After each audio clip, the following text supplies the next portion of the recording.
What's the deal with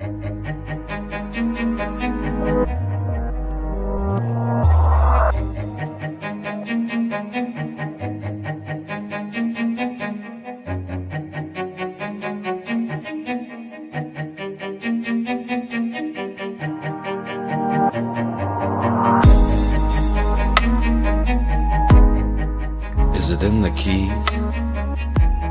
The fingertips that reach out to touch them? The string that begs to be bent? Or is it in the notes on a page? A foot to a pedal? The infinite space between imagination and skill? Or is it simply music?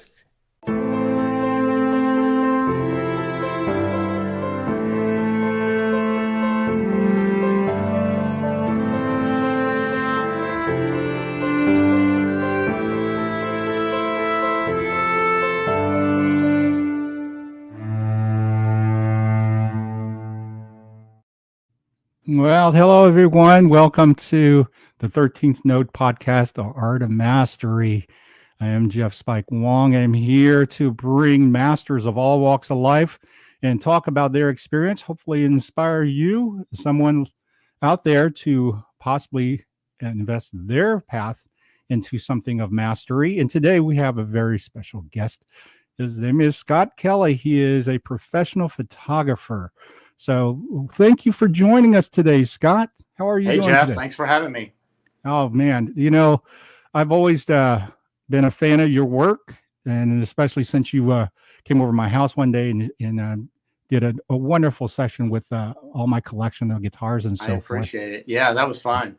Yeah, that was really awesome. And, of course, that's the snapshot of the time in the memory and so forth. And you do a very unique photography. And so let me start with just tell us a little bit about yourself and your wedding photography business.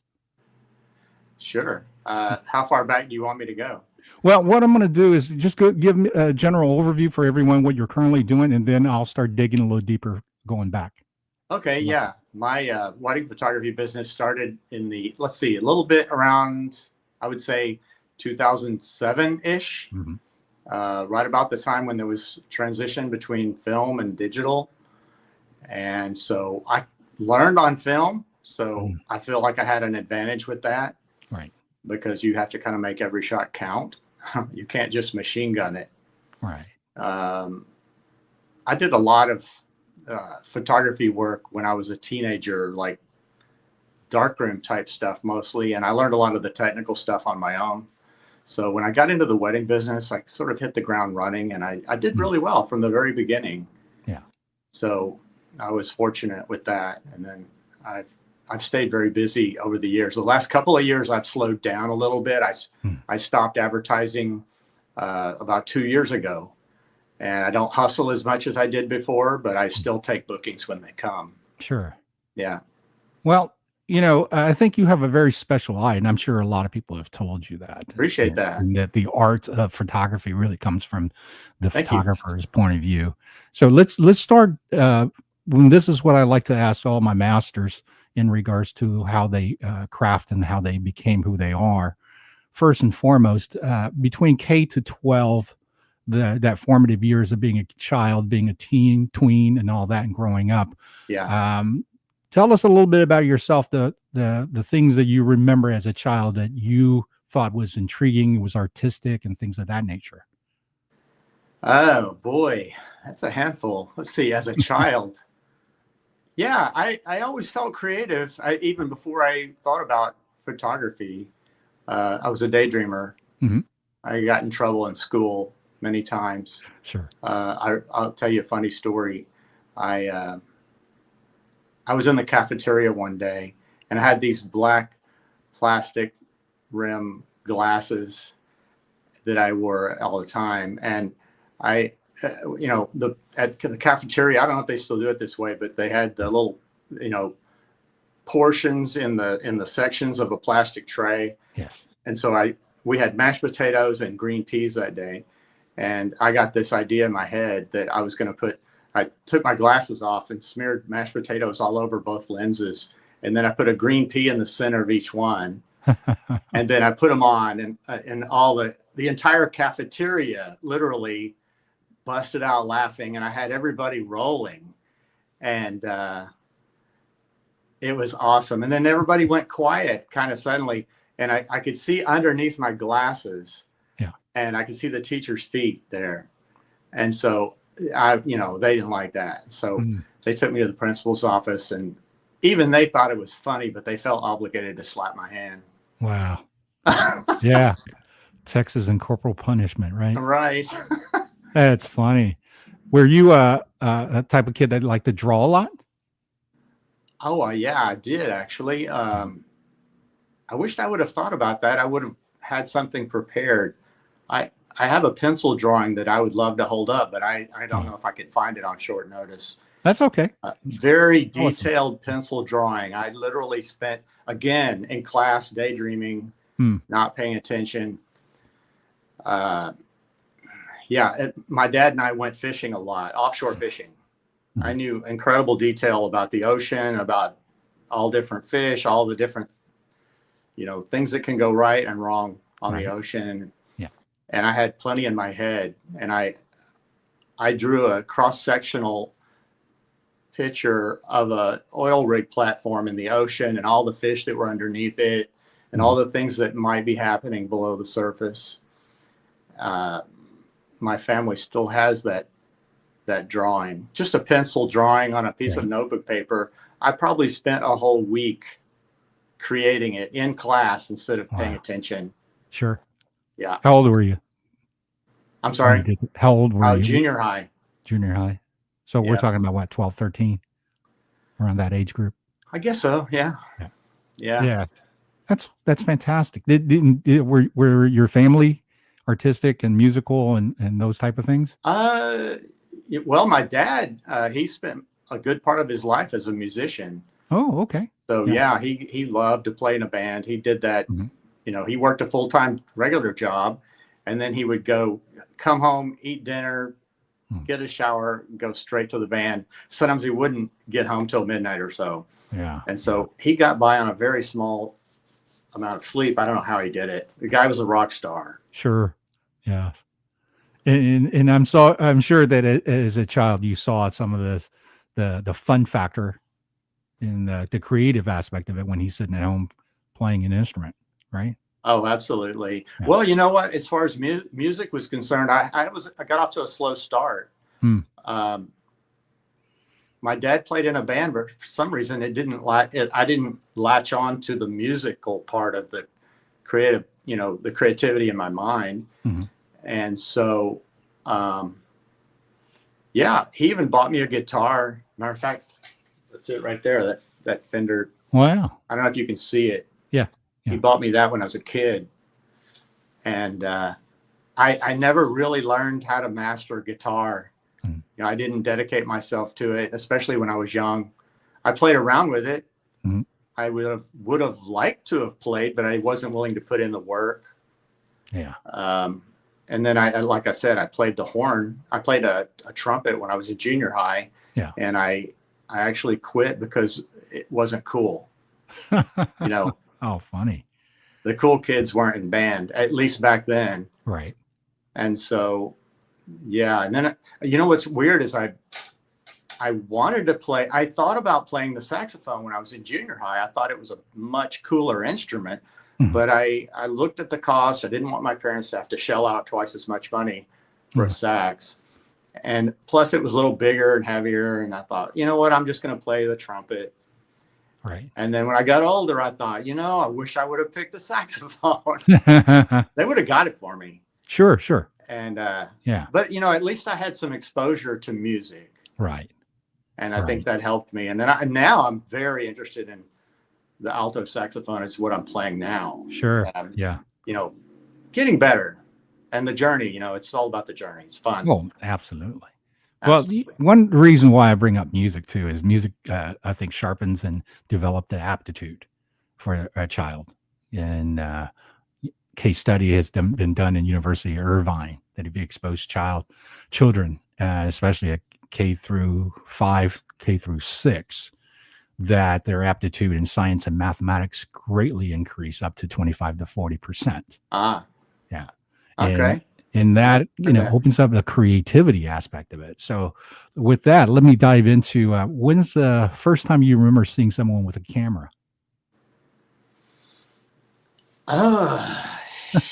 Boy. You know what? I think it was my uncle Hmm. had a Canon AE1. Have you heard of that? No, I'm not It was familiar a with the very A1. popular film camera. Yeah. Back when I was a kid. Yeah. And he let me borrow it on a vacation, and it was all manual. Right. I learned all the manual controls, and so much better if you learn how to shoot manual. You can just do so much more. Yeah. And then I ended up getting a couple of inexpensive cameras, piddling around with them, learning the basics. Made some, huge blunders in the beginning, and quickly realized, that's not good. So, Why is that? well, I think a lot of people go through the same thing. Mm-hmm. For example, my dad would take me fishing quite a bit on the ocean, and we didn't do ordinary fishing trips. We did, like, we went out in the ocean. We didn't just fish on a pier or go to the bay. We went out for the big stuff. Yeah. And so a lot of times we were out there so far you couldn't even see land, and there wasn't much to take a picture of, unless you got a fish. Mm-hmm. And so I was so eager to use the camera. There would be like a ship in the distance, and it's so far away on the horizon, it just looked like a little black line on the horizon. Yes. And I would take a picture of it, and my dad would say, "Scott, don't waste your film on that. You can't even tell what it is you're taking a picture of." Yeah. And, he was so right. And that was my first photography lesson. Interesting. Yeah. And what age were you at this point? Oh, I was, I don't know. I probably was 10, something like that. Okay. So you're fairly young. Yeah. Yeah. Yeah. And then I ran a business out of my parents' closet doing color lab work. Really? Yeah. This is during what age? Around the same time? No, I would say 13, 14 years old. Okay. So yeah, and I had this business, and I was self-taught. Color is a lot more difficult than black and white. Most people just learn black and white if they're going to do their own developing and all that. Yes. And so I was able to do that. And, I did a little bit of advertising. I had business cards, and I would set them out at different restaurants and whatever. It was like, I didn't know what I was doing. I just put the cards out, and then I would get calls here and there. And I ended up getting a regular customer. It was an insurance company. And they did insurance reports for, it was an engineering company that did insurance reports for claims. Wow. To find out, the technical aspects. Yeah. And for example, they would bring me a bunch of film. This one job I remember, there was a oil rig disaster, and the helicopter they had a helicopter, and they flew around the rig with it and taking pictures, and they were all blowing around in the wind trying to get the picture of the damage. And the guy brings me, a couple handfuls of I would say 5 or 6 rolls of film, and wanted me to do what's called proof sheets. I don't know if you're familiar with that. Right. Yes. And so I would do the proof sheets, and then they would mark up what they want. I want this area bigger. I want this area, brighter or whatever. And I was doing all that manually. So I learned a tremendous amount, and I made so much money doing that. I had to stop advertising. I actually didn't know any other solution to the problem because I was just a kid. Right. I couldn't hire like a staff. I didn't have the business know-how to, so I ended up making so much money. I almost didn't go to college.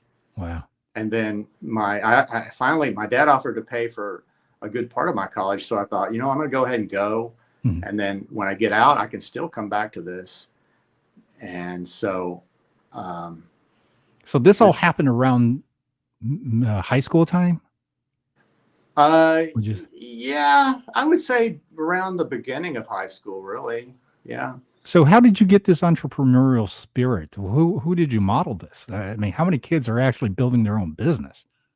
You know, I'm not sure where that came. It might have come from my uncle. He had his own company, and I saw what he was doing. Maybe that rubbed off on me. Okay.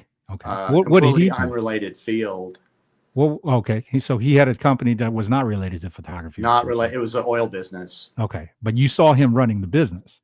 I did. Yeah. I guess I had the idea in my mind that, it's possible to have your own company. You don't have to just go out and get a job, working for somebody else.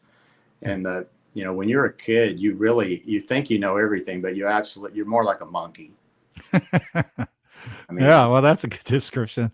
Yeah, we all think we're smarter than we actually are. All teenagers think they know everything. Yeah, yeah. So you better talk to them quick before they grow up. Yeah. Well, your example of being an entrepreneurial spirit and start building something off of photography it's actually incredible. There's a handful of kids I remember growing up that had that kind of enthusiasm about who are doing something that they love.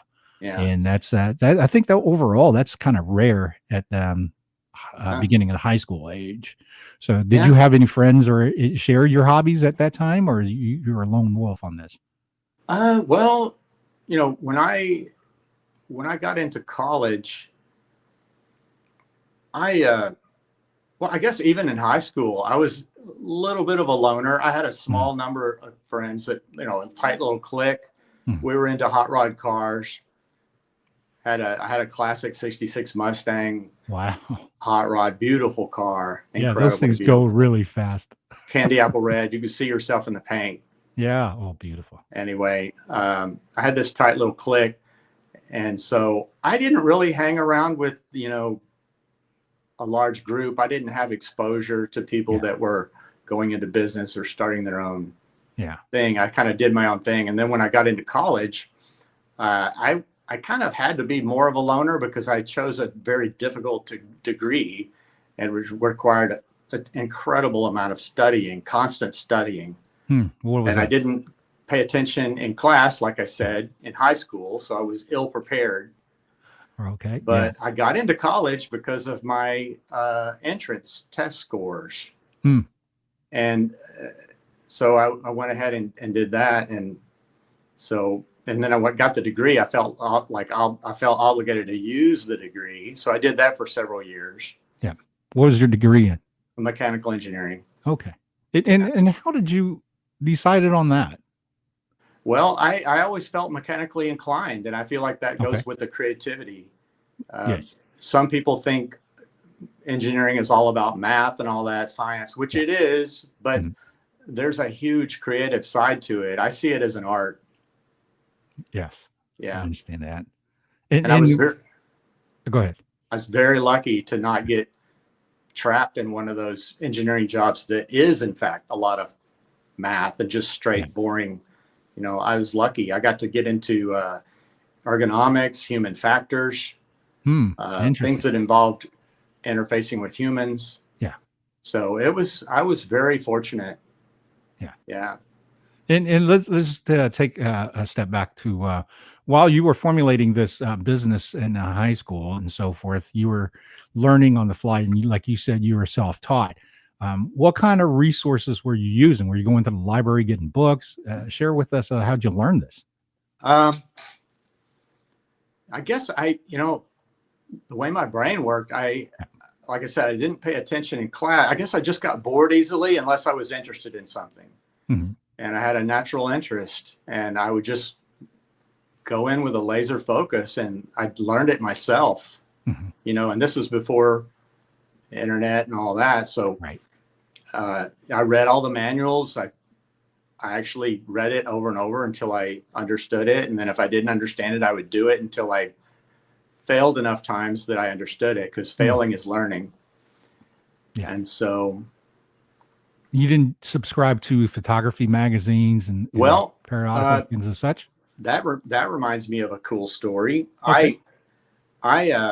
My dad bought me a really nice enlarger for Christmas, and the enlarger was, fairly expensive, and it came with a free course. It came with a free course on how to use it. Yeah. And an enlarger is kind of like a camera in a lot of ways. Mm-hmm. And you have to be able to blend the major colors together to create the right filter, if you will. Yeah. Anyway, I taught myself how to use that thing. And then after I had learned everything, I went ahead and thought, well, I might as well go to this class because it's free. Yes. So I went to the class, and there was about 10 or 15 people in there. And I sat through the whole class, and it's like, I didn't learn a single thing. I could have taught the class. Wow. It was crazy. I just couldn't believe it. Right. Right. So I was both proud of myself and disappointed. Okay. So that was basically probably a beginner type of a primer thing, wasn't it? I think so. Yeah. The basics. Yeah. So you had an aptitude that if you were into something, you really absorbed it 100% and dived deep into it. Would you say? I do that. I do that with anything. I kind of don't do it half-assed. I like to get in there and go all out, be as good as I can be. Sure. Sure. Yeah. Do you feel like you're an old soul? Yeah. Yeah. I've met you, so I know. That's why I'm going to. And the reason why I say that is I've realized that us who recognize that we've been here many times and feel like we have an older soul, that we make decisions very definitively, especially things that we have passion about, and we have the aptitude to develop skills that otherwise that most people could even go to school and so forth and still couldn't achieve what we could achieve on our own. Yeah. Yeah. Yeah. Exactly. Talking about being an old soul, and it reminds me of, I wrote a book. I don't know if I told you that. Yeah. Kat talks read the about book and then she took it. Kat's my wife. Remember my wife, Kat? Yeah. Yeah. She read your book, then she took it. I didn't know where she put it, but she liked it. She said it was a fictional science fiction. Yeah. It talks about reality, consciousness. Yeah. The possibility that we're in a simulation. Yes. It's I'm actually working on a new improved version of it right now. Oh, fantastic. Yeah, it's going to be a lot longer. It's going to be a little more polished. Right. And then I'm also working on a third book in parallel, and that is about the wedding business. And it'll appeal to a much broader audience. Yeah. Well, that's fantastic. Yeah. When all those things come out, make sure let me know. Yeah. Definitely. We'll, do a thing for and sure. Let all the audience know, and maybe we have a different podcast on that. Fantastic. Yeah, that'd be great. I know you're very diverse and you're very, very easygoing guy. So I think that helps contributes into your success. There's no doubt. Appreciate it.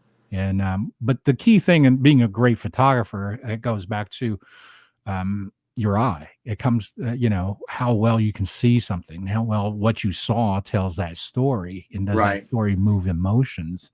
Did you know that kind of so-called process when you were young, or how did that come about into your psyche? You mean like learning how to be a good photographer? Yeah, like seeing something and go, that looks great and it feels like this, and going in the direction of that, because I see your feedback in folks that you have caught their memory at their most important day couldn't even fathom how great that day was until they saw your representation of what you caught on film. Yeah, that makes me feel good because I know that it's paying off and people appreciate my work. Absolutely. And it's really, even if you take bad photos, you're gonna serve a purpose. But if your photos are good, it's just so much better. It's because that photo that they see, it becomes their memory. Because a lot of times these people, they didn't even know that happened during their wedding day. I'm sure you've been to a party or maybe you were a host of a party, and you can only cover so much ground, and you're not even aware of all the conversations that are going on around you. Yeah. And so I get this a lot with my brides. They will come up to me and say, "Oh my God, I didn't even know that happened. And you've got the most beautiful photo of it." Yeah. And so they have a lot of appreciation for that. And that makes it so good for me. You know, when I get that kind of feedback, it really does make my day. I'm not doing that just for marketing. Right. It's a good feeling. Right. Well, and I assume that got better and better as experience and as you got more and more involved. Yeah. You know, it was a mixture of, I kind of, like I said, I go all in, and from the beginning, it was like self-taught. It was also, I went to the wedding convention in Vegas. Okay. It happens every year. Yeah. Biggest one in the world. Yeah. And so I go to listen to the speakers. I go to the seminars. I do all that. And so I apply everything and I absorb everything, try to learn why they're saying what they're saying and whether or not I can replicate it or improve it. Right. And then you just pick up, if you're motivated, it's all about motivation. Mm-hmm. You know, if someone's motivated, there's no limit to what they can do. I'm sure, you know. Yeah. You know, you learn little things, you pick up things here and there, and then you start applying them and you don't forget them and you just keep piling it on. Right. You know, like you learn about the rule of thirds, for example. That's one of the first things you learn about photography. What is the rule of thirds? Rule of thirds is you don't all, it depends on what you're doing. If you're, you can shoot artistically or you can shoot journalistically, artistically, or you can shoot like a family portrait, which is just more traditional. Mm-hmm. Mm-hmm. And so if you're doing something artistic or even journalistic, you don't always want your subject to be right in the middle of the frame. And there's this thing that's been discovered from a psychological aspect with regard to art, is that if your subject is, if you divide the width of your image into three equal parts, the rule of thirds says that the subject will be centered on that one of those two lines that's 30% over from the edge. And so that creates a more powerful image. And that doesn't mean every artistic photo has to be on that line. No, it does not mean that. But that's one tool you use in your toolbox. Interesting. And how did you learn that? I honestly don't remember where I learned that, but I picked it up. Sure. Just maybe I saw a photo like that and I was inquiring why it was off center. Yeah. You learn little things like that. Like, why do you have the subject in focus and the background not in focus, or vice versa? Sometimes you have the background in focus and the subject is purposely out of focus. And then you deal with people that don't know photography and they don't know art, and that can be a little bit frustrating. Yeah. One time I had a mom, she's like, I took some beautiful photos of her daughter at during her bridal shoot at the Bell Tower in Houston. And her mom goes, "Why is the background so blurry?" And I said, "Well, I did that on purpose. Yeah. That's not an accident." Yeah. And you don't want, like, in that example, not every photo necessarily should be that way. Mm-hmm. Some photos you don't want that. Some photos you want everything to be in focus, depending on the feeling you're trying to represent. Mm-hmm. You don't want to shoot every single photo the exact same way. You want to mix it up to maximize the message you're trying to send. Right. Yeah. Okay. Sometimes I shoot a photo crooked on purpose. I'll literally angle it on purpose. Right. But that doesn't mean I want to do every photo that way. Yes. That's why I brought out the point of the artistic eye that you have. I've seen the way you represent a certain image it brings the emotion out in it, and there's an energy that's almost innate into that moment. Yeah, and you can just look at it and it's glowing almost, and that to me is a fantastic photo. Thank you so much. Yeah, I remember it was at one of the Vegas conventions. Mm-hmm. There's a guy, I don't know if he's still in business, but his name was Yervant from Australia, one of the best photographers in the world. And I ended up going to one of his workshops after I saw this presentation of his. I went to a workshop in Venice, and it was worth every penny. The guy was so inspirational. That's awesome. But the presentation that he put on in the show that I saw, Mm-hmm. it was so, he was just using still photos and music. Mm. And his presentation was so powerful, my eyes started watering. Wow. And that's how strong it was. And Yeah. that's like throwing gasoline on my already, the fire that I already had, Right. to push me deeper and stronger into the business. Yeah. That's fantastic to have that experience. Oh man, it was amazing. Sure. It's like going to see a great concert, see a great artist, to see a great photographer and their work and their exhibits, or, for you in a seminar. I mean, that's incredible. Yeah. And a still photo, right? Yeah. Well, I think it's similar to, when we have emotional stirred ups and when we're watching a movie or a TV show, right? That's just moving pictures. Right. But when it's captured the moment, and we've seen so many iconic photos, whether it's in sports, whether it's in wartime, or whether it's in history, when it's caught, right? It's universal. Everybody gets it. And, so with that, I would definitely like to ask you this, because you're self-taught in the sense of that. What do you think about the value of what is so-called educational programs about photography that's out there? Is it worth it, or is it better off to invest into your equipment in your own personal time and basically do your due diligence? I think it's definitely worth it, but it's not the only way. Yes. If you choose to do it, it will not be a waste of money or time. Mm-hmm. Mm-hmm. But it's not the only way. Yeah. It's kind of like, should a person go to college or not? No, they don't have to be successful. Yeah. Some of the wealthiest people in the world didn't go to college. Yes. But that doesn't mean you shouldn't go to college. Right. You can be successful either way. It depends on your path and your motivation. Mm-hmm. So with me, I took a few courses, but I definitely took a lot less than some of the fellow photographers that I know. Right. But you can be self-taught. It comes down to the motivation. Yeah. If you're motivated, you're going to get more out of the course. Yeah. Well, one thing I think you do differently to a lot of people is you read the manual. I don't think a lot of people read manuals. I know, right? But to understand your equipment thoroughly is important. It's very important. And I think that's one of the key that you bring to your art, is that you understand what you're operating with. Yeah. I've shot with some of the best photographers in Houston, and not to take anything away from them, but I did have an edge when it came to the technical side. Mm-hmm. And so occasionally they would have an edge in the artistic side in the beginning, but then I caught up, at least caught up, maybe eclipsed that. And so I ended up in the last few years, I have both.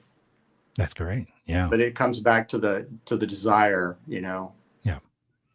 And for everybody who's watching this live stream right now, if you go to scottkellyphoto.com, you can see Scott's work, and just some of the most beautiful moments I've ever seen on a personal moment that you caught in your portfolio. That's just wonderful. And I think this is such a great industry for you to shoot, being wedding and bridal, special occasions, things like that, because I think your eye and the way you create this memory is the best. It's top level. You get to be with people on one of their happiest days. Yeah. So let me ask you that in the very beginning, when you start to decide to say, hey, I'm going to be a pro photographer, I'm going to do weddings and so forth, how intimidating was that to go into, knowing that, hey, you're responsible to capture their important day? That is a great question. Yeah. Because I know a lot of people that will not do wedding photography. It is, in my opinion, it's the most difficult photography there is, because you can't set everything up and then know what's going to happen when you push the button. You have to adapt dynamically to your situation. Yeah. You might be shooting one scene, and then something happens behind you, and you have to spin around and instantly be able to capture that moment, even though you might now be facing into the sun. It's a Wow. bit, you know, Yeah. you Yeah. have to know your stuff. You can't just flip around and push the button. Your Right. camera cannot be on automatic. It doesn't Mm. work. So So being the top notch pro and knowing your equipment, it's where that becomes instantaneous. It's your skill, your knowledge to be able to adapt in that moment. right. Yeah. That's incredible. And that to me is the difference between somebody goes to shoot a wedding versus somebody who actually captures the memories. Yeah. Well, getting back to your question, Yeah. the difficulty, I think, is what I love. I love Mhm. it. The challenge, you know, it's not like you've conquered it.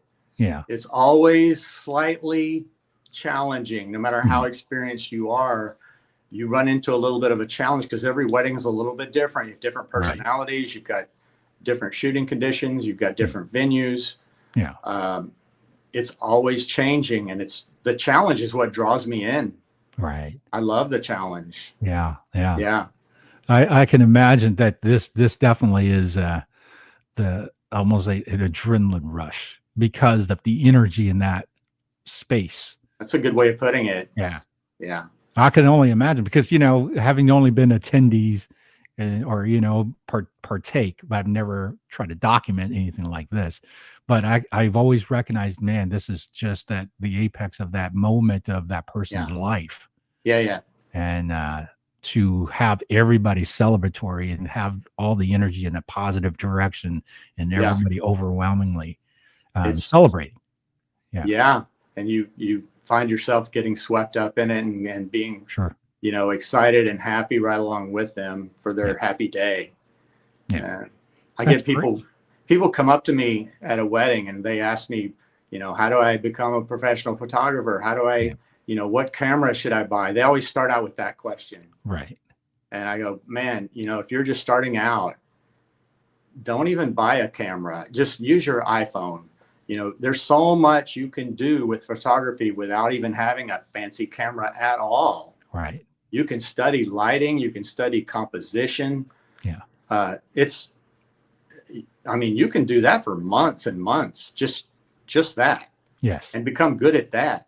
And then when you're ready, buy a cheap camera. Don't go out and buy the best camera. Of course, if you've got money to burn, sure, why not? Go out and buy a nice camera. Yeah. But, you don't need a nice camera to be a pro. I mean, to learn how to be a pro. Right. You get the nice camera later when you're able to fully use it, Mhm. Sure. So And then what's that? one other thing that reminds me of is sometimes I'll take a photo, and if it's really cool or funny, I'll show the photo to the people, just interacting with the crowd. And I had this one girl, she goes,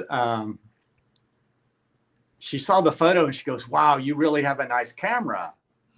As if the camera did it. And I told her, well, if you eat a nice restaurant and the food's really good, do you tell the chef he has a really nice stove? Right. Spot. That's great. I know. I love it. Yeah. Well, that just shows you the so-called the ignorance of what common people see about photography. And this goes, I think, a lot to other industries and different levels. It's because of the equipment. Okay. It's because you just went to school and got this. Oh, okay. And they don't really see how much hard work, how much theory thinking through problems that you went through before you got this type of results consistently.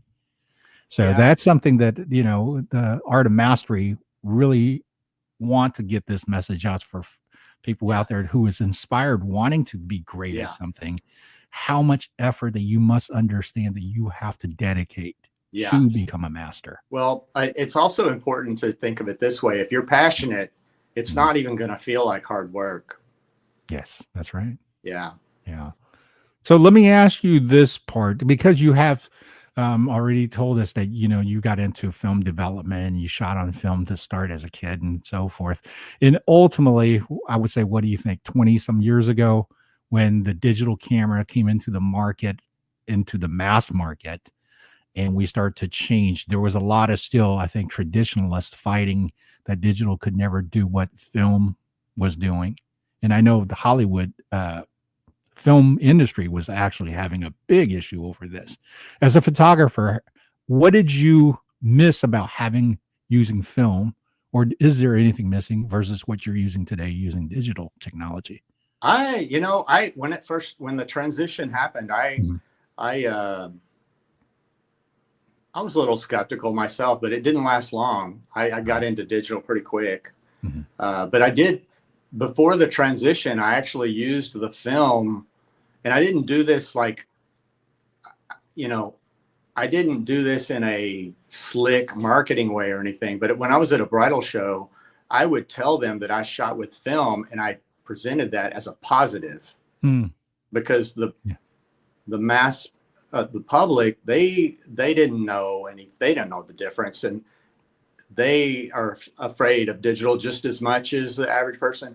And so I sort of capitalized on that fear, but I didn't do it intentionally. Mhm. I just went along with what was already there. I went along with the pre-existing feelings, and I Right. said, I made it into a positive, like advertising. I shoot film. I haven't done the digital thing, and they actually hired me for that. Mm. But Yeah. but shooting film is hard. It's Yes. it's great if you learn on film, because you learn to make every photo count. Yes. But when there's logistical challenges, like, for example, to do a good job in film with a wedding, things move quick, and Yeah. you need an assistant, and you need a second camera ready to go, loaded with film. Mm. And so when you're done, when your film is used up, you swap with your assistant, and then she will unload and load the camera and have it ready for you when you're ready to switch again. So you have to constantly be switching cameras and know when you're about to run out of film, and it's a balancing act. So Yeah. I was welcoming when I found out I could do as good or better with digital. I embraced it fully. Sure. Yeah. Yeah. I think music production on the same parallel line, everybody was poo-pooing it until they start recognizing, wait a minute, we could do a lot more with this Yeah. efficiently with it. Yeah. There's a certain nostalgia that goes with film, but Yeah. I would say the technical advantages are few. Yeah. Interesting. And that's the part that you didn't feel any kind of regards to leaving the old way, going into a new way. You kind of miss anything of that? No, I never look back, really. Good. Never look back. Yeah. Well, I can understand, because, I think everybody now who's got an iPhone or, a smartphone, they're shooting. There's more photos taken today on the planet than ever, I think, in the history of the planet, just because the technology allows it. Yeah. Yeah, it's amazing. And one unfortunate thing is the public, and I predicted this maybe 10 years ago, but the public has become somewhat desensitized to imagery, because it's everywhere. Mm-hmm. But in the beginning, it was easier for people to enjoy art, and now they're so saturated with images. In my opinion, it's harder for people, the average person at least, to enjoy art. Mm. And then you have people that you have what I call I don't really have it. How some people can be like tone deaf in music. They just can't keep a beat. The same thing exists for visual. Like I've run across a few people here and there that have no idea that you can show them the most beautiful photo right next to a terrible one, and they think they look about the same. Interesting. Wow. They just don't. Yeah. They don't have that. It's not in there. Right. Or they'll use weird words, like they'll see I think words matter. So like with a landscape photo that might be a beautiful sunset or something, you wouldn't refer to that as cute. Okay. Yeah. Right. Cute is for puppies and babies. Yes. Not landscape photos. Yeah. Yeah. And I see people, referring and using the wrong words, and it's like, that's not cute. That's beautiful. Yeah. Or you can say amazing, or, but cute is inappropriate for that. Funny. Yeah. Well, I think aptitude has changed quite a bit in regards to convenience. because we have such technology and devices and Right. access to information, I think our brain tend to got lazy in some respect, like you said, not being able to decipher the difference or have I would say a unique point of view or unique experience looking at it. So Right. Yeah. that part is interesting. But we're not going back to film in sense of where digital's ran its course, so we're going back to that. Right. I don't see that going on at all. I agree. And also the two is that let's talk about post production. How big is post production in the photography industry? Good question. It's incredibly important. Hmm. I mean, incredibly important. Yeah. A good rule of thumb is that if you shoot for 8 hours, you're probably going to be in post production for another 8 hours. Okay. It's about the same. Yeah. So people, a lot of people think you do a wedding and you go home and have a margarita. No, that doesn't work that way. Well, you might have the margarita, but you're going to put in the work later. Right. Yeah. So on an average wedding, let's say 200 guests, how many photos will you shoot for something like that? 200 guests, maybe 8 hours, 8 or 10 hours of wedding. That might be, I would say the deliverable would probably be about 800 or 900 photos. Uh-huh. And I shoot about twice as much as that. Man. So I don't keep every photo that I take. Right. You gotta shoot redundant shots for things that are out of your control. Sure. Like blinkers. Some people blink. Mm-hmm. You've got to take on the important shots, the shots that they're going to be looking for. Yeah. You have to duplicate those because sometimes people are blinking and you don't have time to study the photo and make sure everybody's eyes are open. Right. Sometimes you do that, but most of the time you've got to put time as a priority in a wedding because you want things to click along. You don't want to be sitting around staring at your camera. That's right. And I'm known for doing family shots in 25 minutes, which is fast. Yeah. Yeah. You do work very efficient. I noticed when we were doing our shoot, you were very focused and you knew how you were wanting to move and you were basically waiting for me to catch up to you, and that shows you just how well prepared you were. And that's, appreciate it. Yeah, that's the mark of a great photographer to me, and I've been around to do, band photos and all that. So I've been in studios and so forth and see how everybody works. And you're one of the best, no question. Yeah. The thing is, when you were doing film opposed to digital, you didn't have the luxury to be able to see things right there and then. How would you assess then at that technology and saying, hey, I better shoot more of this, like you say, blinkers and so forth? How do you make that decision? Well, for family portraits, you really have to do, that brings up another point with film. You don't have post-production abilities like you do. You can do a little bit, but nowhere near what you can do in digital.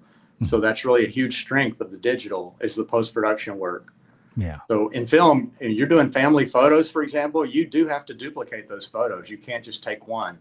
Mm-hmm. Even if the photo was taken correctly, you have to account for blinkers, people looking, looking off, and that's why you don't allow.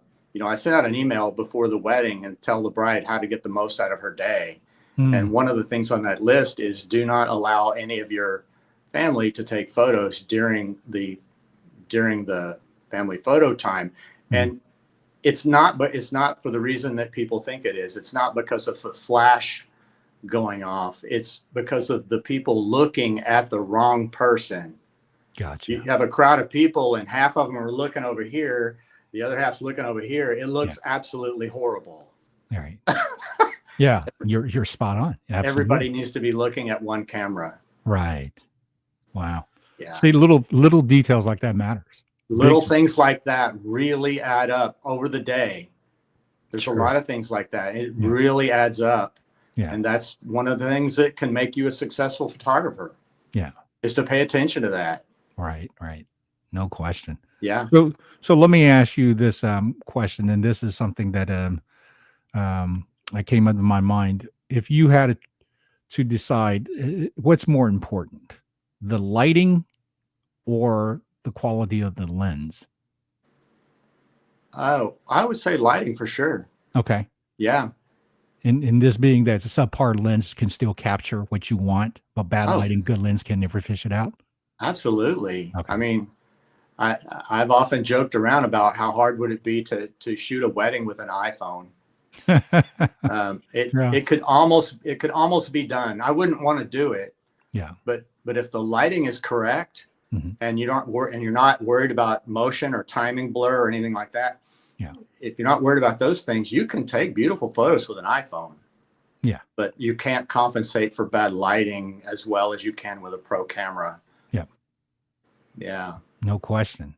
So if I was to shoot from a digital camera at a high resolution, but I'm filming a video of it, to extract photographs out of that, would that be as good as a still photo taken from a camera?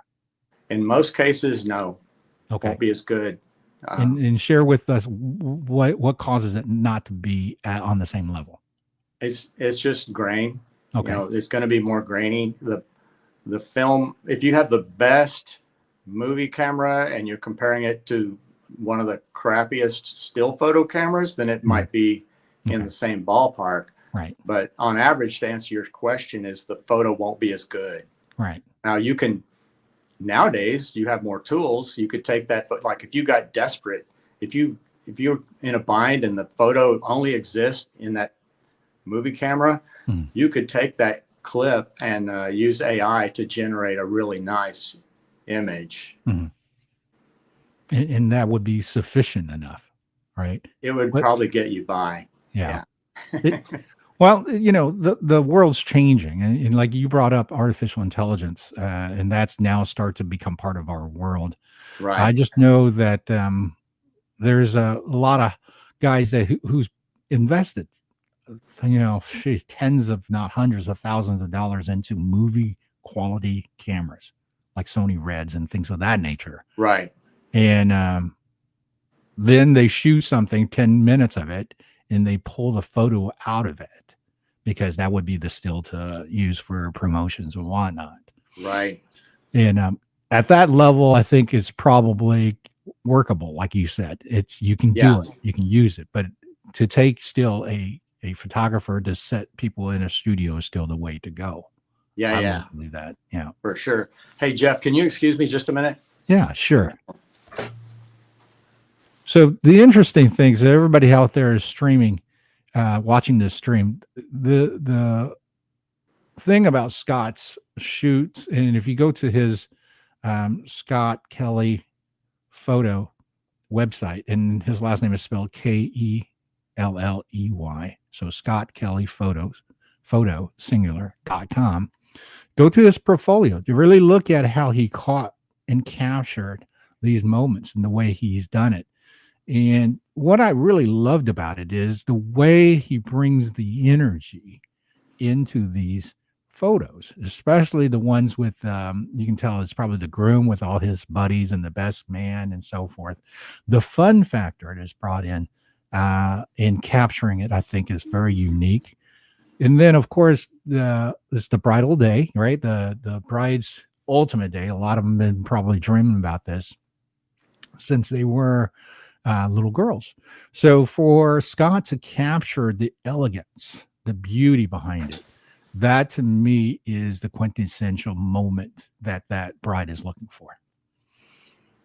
Okay. So you back with us, Scott? Yeah. Sorry about that. No problem. I just basically kind of told everybody about go see your website and to check out your portfolio. What I really loved about your portfolio, especially the ones that shows the guys, the groom and his buddies and so forth, the energy that you exhibit to and get them to do and inspire. Tell me, how do you set that up? Do you conversation and say, hey, everybody, you stand here? Share with us how that happens. For the guys specifically, or just in general? Well, I mean, let's just take your picture of the guys. You have one with everybody like doing the spreading wing thing. Then you have the beautiful photo of the guy who's standing on a ledge in black and white. Yeah. That's a beautiful shot. I Yeah. love that Yeah. shot. I appreciate that. So You know, share with that how that happened. um, it, it's kind of interesting that you picked those two examples because those two particular photos that was their idea. Really? Oh, Yeah. And wow. my job in that case is just to get them in the mood. Yeah. Yeah. I get them doing silly stuff and get them striking different poses that I come up with. And next thing you know, they're coming up with stuff on their own because they're excited. Right. And then it kind of becomes self-fulfilling. Right. And I get some amazing stuff, and it's natural because it's their idea. Yeah. Yeah. I definitely see and feel there's a level of organicness that connects everybody in that room. Thank you. Yeah. And back another thing that you do that can be done in that case is a term that I use. It's called motion posing. Mm-hmm. So even if you're doing a still photo, you give them something to do to get their mind off of it. And it creates the photo that you end up with is just 3 times more real and just valuable because of it's just more real. Mm-hmm. Yeah. Because their mind is, the body can be slightly off position. If you look at 2 different photos and if someone's staying in almost the same position, but one is slightly more natural, like the elbow might just be a half inch in a more natural position, mm-hmm. the psyche picks up on that. Mm-hmm. Yeah, it's interesting. Yeah. So I'm looking across the one that really seems fun is the one that the fellas dress kind of get into their football stance, and the guy who's playing quarterback pointing. Oh yeah. Yeah. So that definitely gives me the stories like this is a group of buddies that's probably grew up playing football in school and so forth. Right. Yeah. Yeah. And this is the beauty about something like this is that I know the group of guys right there in that photo. They will hold this to their heart. No, I don't know them. Oh. But I could just tell by looking at this that those guys are going to hold this to their heart till the day they die. Yeah, yeah. Because it caught a moment of their youth and their exuberance and their love for the sport and all that. And it's just so great that you have them doing this. Thanks, man. Really it's cool. a good feeling knowing that your work is on these people's walls in their home. Yes. And I'm like, I did that. Right. Right. Yeah. Then that's the beauty of, I think, the industry that you carved your niche in, like I said, the bridal, the wedding, and the families, these are just so important in people's lives. Yeah. And you get to know the family. Yeah. Because they'll do like an engagement shoot, they'll do a bridal shoot on a different day. And then you've got the actual wedding day, and you show up early and you do the pre-ceremony, and you really do get to know these people, and it's very satisfying. Right. No doubt. Then they have babies, and they get you to come over and take a shot of the baby. That's wonderful. And the family photos. And so it's an ongoing thing. Yeah. It's wonderful. Yeah. Well, people do business with the people they like and trust, and you're very likable. You're very trustworthy, and your work is, the best. So of course, anytime we want to document something important in our lives, we want to shoot a photo session, let's call Scott. And this is one of the things that I loved about too, is that as I was mentioning to the audience, the bridal day, this is the most important day of their lives since they were kids. And I love how you show the elegance in the lighting that you use to give them almost just that angelic beauty. Thank you. I mean, it's beauty. That's all you can look at. You know that they spend wazoo of money in their outfit. Yeah. And, oh yeah. Yeah. Their heart is so into it because they know their life is changing. Yeah. So let's say this shot with this beautiful blonde in the white, and she's doing the garter shot. Was this a bridal shoot on her own, or was this actually live in the wedding? You caught that. Which one is that? This is the blonde girl pulling up a garter right after the football guys. Or no, I'm sorry. This is right past the couple with the lady in a Japanese kimono. And then the next shot is this beautiful blonde hair woman in her beautiful white dress sitting down and pulling the garter up. Oh, yeah. Yeah. So was that shot actually at the wedding, or is this posed? No, that girl pulling up her garter where it's just her in the shot. Yeah. Yeah, that was a bridal shoot. Okay. So this is a captured staged image, would you say? It was staged, but that's one of those motion posing shots. Right. It's So, gorgeous. It's a gorgeous shot. and it really is great for the bride because it's so much of this is mental. You know, they get a chance to hang out with their photographer, develop a comfort level. Mm-hmm. They learn how to look good on camera, basically, which is one of their goals. Mm-hmm. Aside from being, married to the guy they love. Right. But, it gives them a practice run, and they're just more comfortable on their wedding day. And it's an investment, but it's a payoff. There's a payoff on the wedding day. Yes. So they have this more relaxed feeling plus they've already got a bunch of photos in their dress. So they're not too worried about micromanaging, the photographer. And that's not usually a big problem anyway. Brides usually let me do my thing. Right. Sometimes they'll say, well, I need you to tell me what to do when I first show up. And I'm like, don't worry, I'll be bossing you around plenty. Yeah. Well, they trust you. I'm sure once they already had that conversation, get to know you, and they've seen your work, they're going to trust you. Yeah. We're looking at on your portfolio such beautiful moments, especially like this kiss where everybody's throwing, confettis and celebrating. That's priceless. That is something that sits in, the guy's desk, or it's on the wall, and it's going to go from house to house, and their kids is going to look at it and go, look at mom and dad's wonderful day. Yeah. I love what you did with that. So let me just talk one more photo here. This is the one that really always popped out to me when I looked at your website. Is that beautiful dark-haired girl in a white dress and a red shoes in the truck. Oh yeah. That truck sets her up so well because of the black trim. Yeah. Right.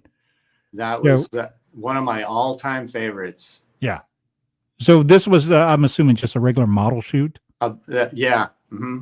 And that was a promo shoot. Okay. What was she selling? Shoes? No, that was me doing it for my promotion. Oh, gotcha. And I offered to do it was no cost to her. Mm-hmm. And I knew that girl. Yeah. And she actually worked in a bridal shop. Mm-hmm. And she borrowed that dress. Oh, gotcha. Yeah, it's $10,000 dress. Wow.